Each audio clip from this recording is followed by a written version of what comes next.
श्री सीतारामचंद्र भगवान की जय। अनेक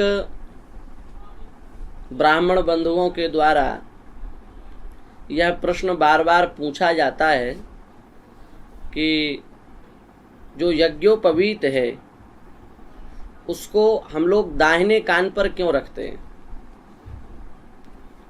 देखो, यज्ञोपवीत जो है वो कोई धागा नहीं है, वो साक्षात ब्रह्म सूत्र है, परम पवित्र है और प्रजापति ब्रह्मा के द्वारा वह निर्मित है, वह कोई साधारण नहीं है। यज्ञोपवीत में जो यज्ञ शब्द है उसका अर्थ है वेद। जब आप न्याय दर्शन को देखोगे तो न्याय दर्शन में लिखा है यज्ञो मंत्र ब्राह्मणस्य वेदस्य विषयः। यज्ञ जो है वह मंत्र ब्राह्मणात्मक जो वेद है उस वेद का विषय है। तो यज्ञ का संबंध वेद से है और इसका तात्पर्य यह हुआ कि जिसका यज्ञोपवीत हुआ है वो उसी को वेद पढ़ने का अधिकार है।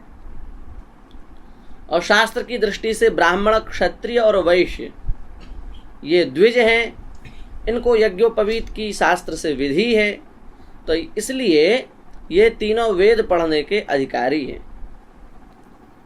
और मान लो ब्राह्मण, क्षत्रिय, वैश्य इनका यज्ञोपवीत यदि नहीं हुआ है तो ये भी वेद पढ़ने के अधिकारी नहीं है। वेद पढ़ने का अधिकार ही तब प्राप्त होता है जब यज्ञोपवीत हो जाता है। यज्ञोपवीत की विलक्षण महिमा है। तो इसलिए ये जो दाहिने कान पर यज्ञोपवीत रखते हैं इसका सबसे प्रथम कारण है कि शास्त्र हमको ऐसी ही आज्ञा करता है। शास्त्र में यज्ञोपवीत को दाहिने कान पर रखने का विधान है। सबसे पहला उत्तर है आस्तिक समाज के लिए, जो शास्त्र में श्रद्धा रखता है उसके लिए ये सबसे प्रथम उत्तर है। आप कहोगे ऐसे वाक्य कहाँ मिलते हैं, तो वैखानस धर्म प्रश्न में आप देखेंगे तो वहाँ लिखा है निवीति दक्षिणे कर्णे यज्ञोपवीतम कृत्वा मूत्र पुरीषे विसृजेत। यज्ञोपवीत को दाहिने कान पर चढ़ा करके उसके बाद में फिर मलमूत्र का त्याग करना चाहिए। तो यहाँ यज्ञोपवीत को दाहिने कान पर चढ़ाने की अनिवार्यता बताई गई है वैखानस धर्म प्रश्न में। और बोधायन गृह्य सूत्र, सूत्र ग्रंथों में बड़ा प्रसिद्ध सूत्र ग्रंथ है बोधायन गृह्य सूत्र, उसमें लिख रहे हैं महर्षि बोधायन यज्ञोपवीतम शिरसि दक्षिण करणे वा कृत्वा। यज्ञोपवीत को जो है वो अपने दाहिने कान पर स्थापित करो, फिर उसके बाद अन्य जो कार्य हैं मलमूत्र के वो संपादित करो, शौच के जो अन्य कार्य हैं उसको संपादित करो। तो ये शास्त्र प्रमाण है। याज्ञवल्क्य की स्मृति में लिखा है कर्णस्थ ब्रह्म सूत्र उदंग मुखा कुर्यान मूत्र पुरी सेतु। कर्णस्थ ब्रह्म सूत्र उदंग मुखा कुर्यान मूत्र पुरी सेतु। मलमूत्र का त्याग तभी करना है जब कर्ण में ब्रह्म सूत्र को अवस्थित कर लें हम, उससे पहले नहीं करना है। और आग्निवेश्य गृह्य सूत्र में भी यह बात स्पष्ट रूप से लिखी है कर्णस्थ ब्रह्म सूत्रो मूत्र पुरीशम विसृजति। कर्ण पर स्थित यज्ञोपवीत को रख करके ही द्विज जो है वो मलमूत्र का त्याग करते हैं। तो इसलिए सबसे पहली बात तो यह है कि यज्ञोपवीत को दाहिने कान पर क्यों रखें। भाई हम यज्ञोपवीत क्यों पहनते हैं, शास्त्र का आदेश है। उसी शास्त्र में यदि यह लिखा है कि इसको दाहिने कान पर चढ़ाना है तो हमको मानना पड़ेगा। दूसरी बात, दूसरी दृष्टि से अब हम विचार कर रहे हैं। अब हम आध्यात्मिक दृष्टि से विचार कर रहे हैं। अभी हमने शास्त्रीय दृष्टि से विचार किया, अब आध्यात्मिक दृष्टि से विचार कर रहे हैं। तो शास्त्र का ऐसा आदेश है कि ऊर्ध्वम नाभेर यानि खानी तान्यमेध्यानि सर्वसः। ऊर्ध्वम नाभेर यानि खानि तानि मेध्यानि सर्वसः यान्यधस्तान्य मेदानी देहास्य विमलाच्युता। नाभि के ऊपर जितने भी अंग हैं उन सभी को पवित्र माना गया है, और नाभि के नीचे के जितने अंग हैं उनको अपवित्र माना गया है। तो अब हम मलमूत्र का त्याग कर रहे हैं, तो ऐसी स्थिति में नाभि के नीचे के अंग तो सब वैसे ही अपवित्र हैं।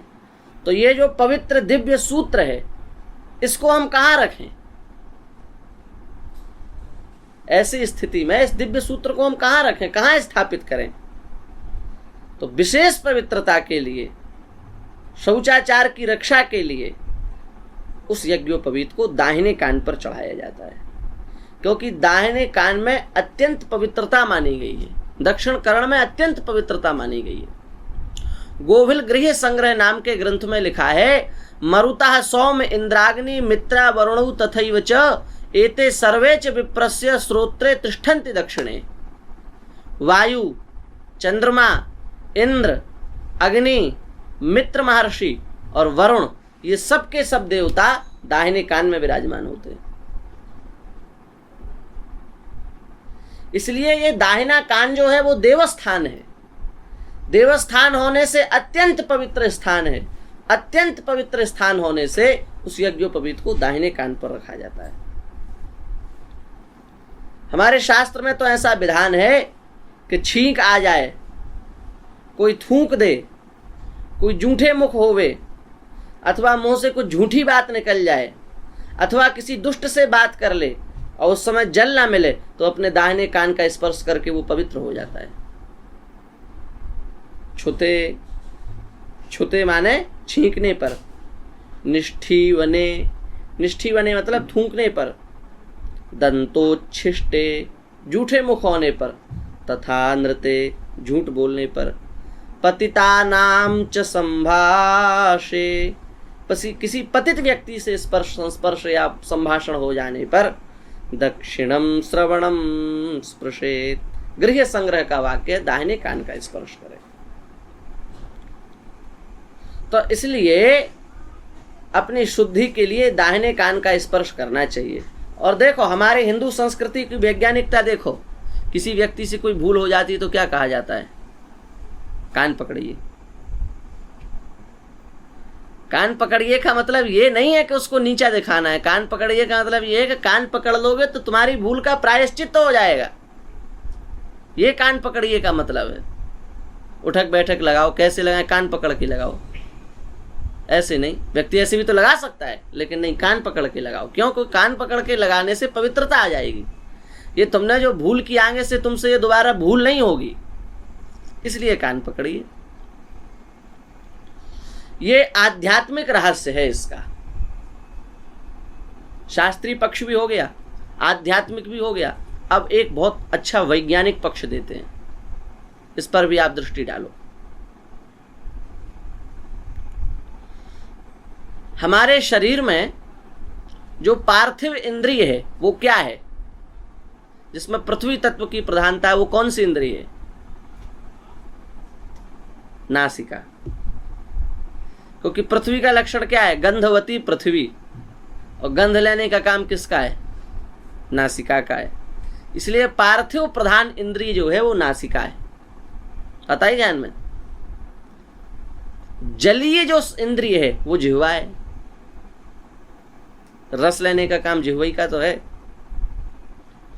और तेजस जो इंद्रिय है वो आंख है, नेत्र है ना, तेज, तेज को ग्रहण करने वाले। तेजस इंद्रिय कौन है? नेत्र है। वायु प्रधान इंद्रिय कौन है? त्वचा है, स्पर्श होता है ना, वायु प्रधान इंद्रिय है।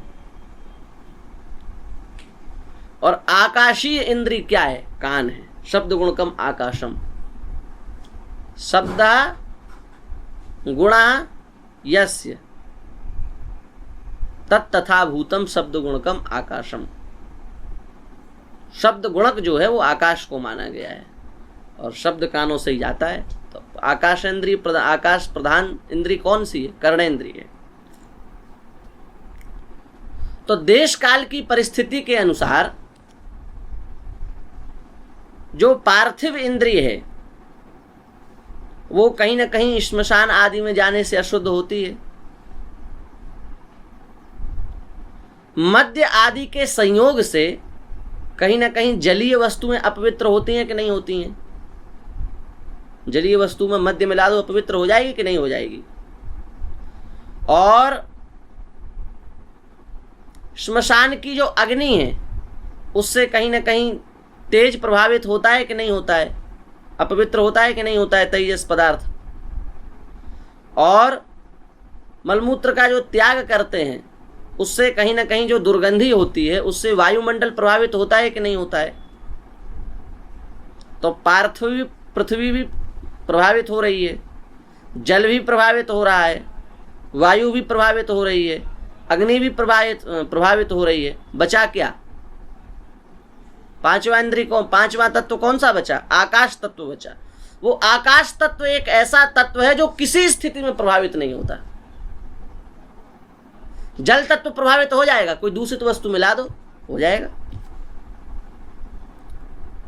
किसी अपवित्र स्थान में चले जाओ जहां चिता जलाई गई हो अथवा जहां हड्डी गड़ी हुई हो, तो पृथ्वी तत्व प्रभावित हो जाएगा वहां का। समझ पा रहे हैं बात को?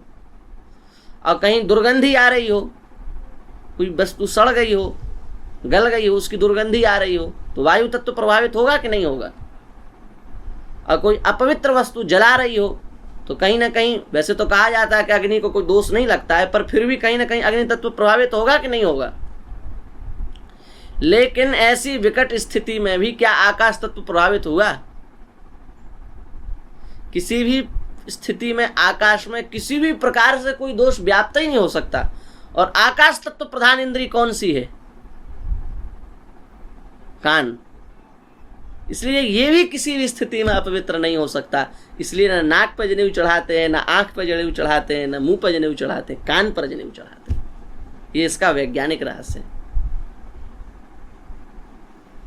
तो इसलिए शास्त्रीय रहस्य भी इसका है, आध्यात्मिक रहस्य भी इसका है, और वैज्ञानिक रहस्य भी इसका है। इसका हम लोग अनुशीलन करें और यज्ञोपवीत को चढ़ाएं। और भैया हमारी दूसरी प्रार्थना यही है, वही चढ़ाए जिसको अधिकार है, जबरदस्ती भी न चढ़ाएं। अनधिकृत लोग भी यज्ञोपवीत को न चढ़ाएं, इससे भी हानि होती है। अधिकारी लोग इसको अवश्य चढ़ाएं। आज हो क्या रहा है, जिसको अधिकार है वो लगाना नहीं चाह रहा है, जिसको नहीं है वो जबरदस्ती लगाना चाह रहा है। ये कलयुग का प्रभाव है, इससे बचें। और ये यज्ञोपवीत का महात्म्य है। श्री सीता रामचंद्र भगवान की जय।